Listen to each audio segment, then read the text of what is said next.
প্রিয় ছাত্রছাত্রী সাজবাদী চ্যানেলে সবাইকে স্বাগত জানাচ্ছি এবং আজকে আমাদের মাঝখানে যাকে পেয়েছি এই বিদ্যালয়ের দীর্ঘদিনের অভিজ্ঞ শিক্ষিকা বাংলা এবং তিনি দীর্ঘদিন মাধ্যমিক এবং উচ্চ মাধ্যমিক দুটোরই খাতা তিনি দেখে আসেন, ভীষণ অভিজ্ঞতা তার সমৃদ্ধ সুষমা ঘোষ মহাশয়া। তাকে স্বাগত জানাই আমাদের চ্যানেল থেকে।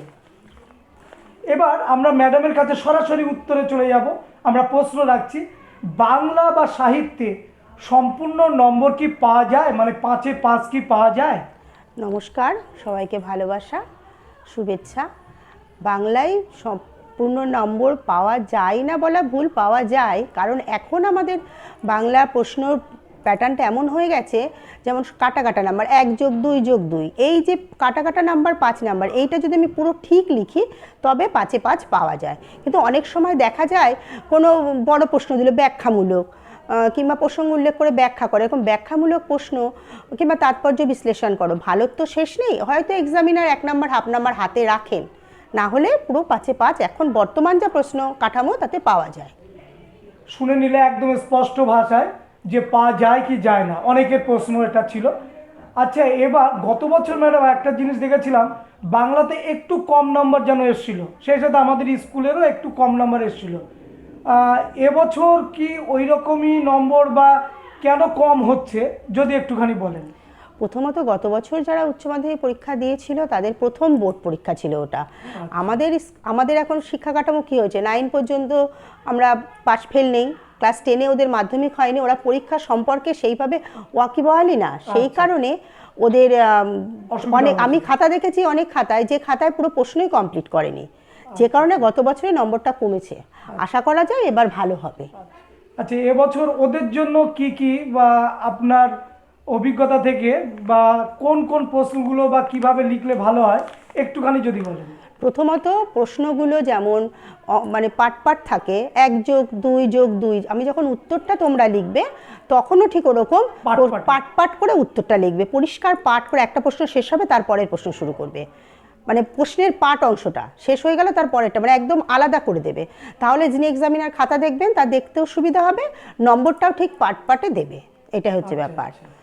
আর এবছর যদি আপনার কাছে থেকে থাকে যে কোন প্রশ্নগুলো খুব গুরুত্বপূর্ণ, বর্তমান আমাদের যা সিলেবাস তাতে আমাদের 18 নম্বরের এমসিকিউ, 12 নম্বরের এসিকিউ, এগুলো তো বড় প্রশ্ন, এই ছোট প্রশ্নের জন্য আমাদের পুরো বাংলা বইটাই যদি ভালোভাবে পড়া হয় তাহলে বাংলার আমরা অনেক সময় ভাবি বাংলা আমাদের মাতৃভাষা, বাংলা আমরা পারবই, বাংলার জন্য জোর কম দিই, কিন্তু বিষয়টা সেটা না। আমার যে বিষয়টা, বাংলা ভাষা আমার মাতৃভাষা, কিন্তু যে বিষয়টা আমি পড়ছি সেই বিষয়টা মনোনিবেশ করে পড়তে হবে। যে গল্প কবিতা বা নাটক আমাদের আছে সেগুলো যদি আমরা মন দিয়ে পড়ি তাহলে ওখান থেকে তো এমসিকিউ এসিকিউ তোমরা করতে পারবেই, তার সঙ্গে সঙ্গে একটা গল্প বা কবিতা পড়ার সঙ্গে সঙ্গে তার বিষয়টা আমি জানতে পারছি, বড় প্রশ্ন ওখান থেকে লেখা যাবে। আমার মনে হয় না যে আমি প্রশ্ন কমন পাইনি কি আমি লিখতে পারলাম না, সেটা হবে না যদি বইটা তোমাদের পুরো পড়া থাকে, সিলেবাসটা যদি পুরো পড়া থাকে বইয়ে যা যা আছে। আমরা সবসময় বলি কিন্তু যে টেক্সট বইটা আমাদের পড়তেই হবে, টেক্সট বইয়ের বিকল্প নেই। আচ্ছা, ম্যাডামের কাছ থেকে আরও কিছু টিপস তোমরা শুনে নাও। যেমন গতবার তোমাদের বাংলা বইয়ের এখন তো সাজেশন সেইভাবে হয় না, কারণ যেখান থেকে সেখান থেকে প্রশ্ন দিয়ে দেয়, কিন্তু বড় প্রশ্নের ক্ষেত্রে যেমন দেখো গতবার তোমাদের যে আমার বাংলা আছে ওখান থেকে কলের কলকাতা আর ছাতির বদলে হাতি, এই দুটো থেকে প্রশ্ন এসছে, কিন্তু গাঢ় পাহাড়ের নিচে আসেনি।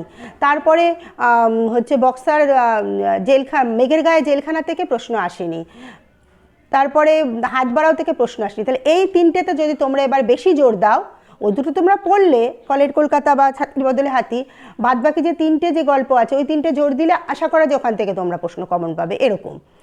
ঠিক আছে। আর তারপরে যেমন আমাদের যে বাংলা সংস্কৃতি সাহিত্যের ইতিহাস যেটা আছে সেখান থেকে তোমরা যদি একটু ফলো করো, বাঙালির বিজ্ঞান চর্চা থেকে কোনো প্রশ্ন গতবার আসেনি, তাহলে যেগুলো আছে সেগুলো তো পড়বেই, তার সঙ্গে যদি ওটার থেকে এবার প্রশ্ন দেবেই আশা করা যায়, সেই হিসাবে বাঙালির বিজ্ঞান চর্চাটা তোমরা অবশ্যই পড়বে, ওখানে 2টো প্রশ্ন লিখতে হবে, ওই প্রশ্নটা তোমরা ওখান থেকে একটা প্রশ্ন আশা করা যায় কমন পাবে, আর তার সঙ্গে তোমাদের যেগুলো আছে সেগুলো একটু ভালো করে পড়বে। এখন বর্তমান প্রশ্ন কাঠামোয় কিছু বাদ দেওয়ার জায়গা নেই, সবই পড়তে হবে। টেক্সট বইটা বারবার বলছি, টেক্সট বইটা সবাই খুব ভালো করে পড়বে, টেক্সট বইটা যদি তোমরা ভালো করে পড়ো তাহলে তোমাদের বাংলায় খুব ভালো নম্বর আসবে। আর খাতাটাও সুন্দর করে হ্যাঁ, করতে হবে। খাতাটা সবসময় পরিষ্কার পরিচ্ছন্ন রাখবে। আর যেরকম বললাম, প্রশ্ন পার্ট বাই পার্ট প্রশ্ন যেমন আসে সেরকম পাটে পাটে উত্তর লিখবে। একটা প্রশ্ন শেষ হয়ে গেল নিচে একটা দাগ টেনে দেবে, তারপরের থেকে আবার নতুন প্রশ্ন শুরু করবে। এই যে খাতার পরিষ্কার পরিচ্ছন্নতার উপরেও এক্সামিনারের মন খুশি হয় এবং সেখানে তোমরা ভালো নম্বর পাবে। আমরা বলেছি অনেক ভিডিওতে যে যে প্রশ্নটা শেষ হয়ে যাবে তলায় অবশ্যই একটা দাগ হ্যাঁ। দেবে, কারণ এক্সামিনার তাহলে বুঝবেন যে এইখানটাই শেষ হয়েছে। আচ্ছা, এবারে লাস্ট কোশ্চেন ম্যাডামের কাছে আমরা করতে চাইছি যে ওরা কোন দিকগুলো মানে এক্ষুনি দাঁড়িয়ে কোনগুলো বেশি করে হাইলাইটস মানে দেখবে, বেশি করে দেখবে কোন বিষয়গুলো? বেশি করে দেখবে প্রথমত বইটা তো খুব থরলি পড়বে, আচ্ছা। বইটা খুব ভালো করে পড়বে। আর যেমন আমি বাংলা ভাষার এই আমার বাংলা থেকে বললাম, ওই 3টে গল্পরা ভালো করে পড়বে। তারপরে সাহিত্যের সংস্কৃতির ইতিহাস যেখানে আসে সেখানে বিজ্ঞানের চর্চা, আচ্ছা, ওটা পড়লে ওখান থেকে ওরা একটা প্রশ্ন কমন পাবেই। ব্যাকরণটা? হ্যাঁ, ব্যাকরণের যেমন গতবার ধ্বনিমূল আর শব্দার্থ এসছে, ওখানে বাক্যতত্ত্ব আসেনি, রূপতত্ত্ব আসেনি, ওই দুটো একটু ভালো করে বেশি ভালো করে পড়বে। আচ্ছা, তুলনামূলক ভাষার যে প্রথম চ্যাপ্টারটা আছে, এই 3টে চ্যাপ্টার ভালো করে পড়বে, তাহলে ওখান থেকে তোমরা এবার বেশি প্রশ্ন আশা করা যায় পাবে। তাই বলে বাদ বাকি যেগুলো আছে আমি বাদ দিতে বলছি না, কিন্তু এগুলোতে বেশি জোর দেবে। হ্যাঁ, বেশি জোর দিতে হ্যাঁ, হবে। এটাই এই বলতে মুহূর্তে চাইছি। এইগুলোর উপর হ্যাঁ, বেশি বেশি জোর জোর দিতে দেবে। পড়তে হবে সব কথা। হ্যাঁ, সময় বেশি নেই, হ্যাঁ। যেটুকু সময় আছে ভালো করে পড়ো, ভালো নম্বর উঠবে আশা করা যায়। তাহলে আমরা অনেক গুরুত্বপূর্ণ কথা শুনে নিলাম ম্যাডামের মুখ থেকে। আমাদের চ্যানেল থেকে সবাইকে স্বাগত জানাচ্ছি এবং সঙ্গে ম্যাডামকেও। সবাই সুন্দর থেকো, ভালো থেকো। সবাই ভালো থেকো, ভালো করে পরীক্ষা দাও।